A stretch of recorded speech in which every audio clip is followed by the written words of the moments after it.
তো আমি রিসেন্টলি একটু মোটিভেশন দিতে চাইতেছি, মানুষকে ইনফ্লুয়েন্স করতে চাইতেছি মোটিভেশনের মাধ্যমে, ভালো ভালো কথার মাধ্যমে। তো আমি আজকে একটা ইম্পর্টেন্ট জিনিস নিয়ে আসছি, সেটা হচ্ছে যে ঘুম যদি মানুষের জীবনে ঠিকমতো না হয় কত রকমের যে সমস্যা হইতে পারে সেটা বলার বাহিরে।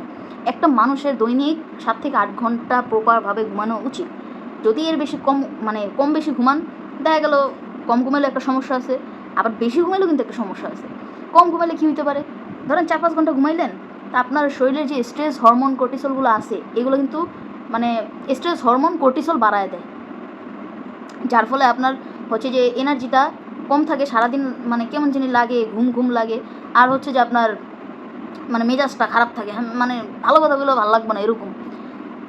যদি আবার বেশি ঘুমান, সেই ক্ষেত্রে কী হতে পারে, যদি বেশি ঘুমান, ধরুন 10 থেকে 12 ঘন্টা ঘুমাইলেন, এবারে যে চিন্তা করলেন যে আরে ঘুম বেশি হলে তো আমার কোনো সমস্যা নেই, ঘুমাইলে কিন্তু আপনার ইনসুলিন রেজিস্ট্যান্ট ঘটাইব।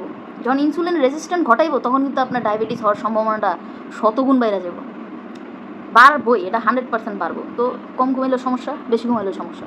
সবচেয়ে সুন্দর ঘুমানোর রুটিন হচ্ছে 7 থেকে 8 ঘন্টা, যেটা হচ্ছে যে আপনার স্ট্রেস হরমোন কর্টিসল কমায়, আর হচ্ছে যে এনার্জিটা ফুল থাকে, মেজাজটা ঠান্ডা থাকে।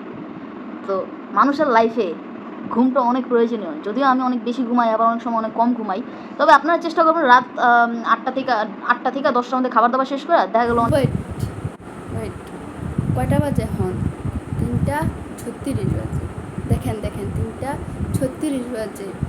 না ঘুমাইয়া আসছে আপনাদের লাইফের মোটিভেশন দিতে, নিজের লাইফের খবর নাই, নিজে তো ঘুমের সময় নাই, এখন আসছে। বেশি করে লাইলা না ভিডিওর মাঝখানে। सारी उम्र मैं जो कर जा बड़े आ रहा तेरे पीछे ये जिंदगी सर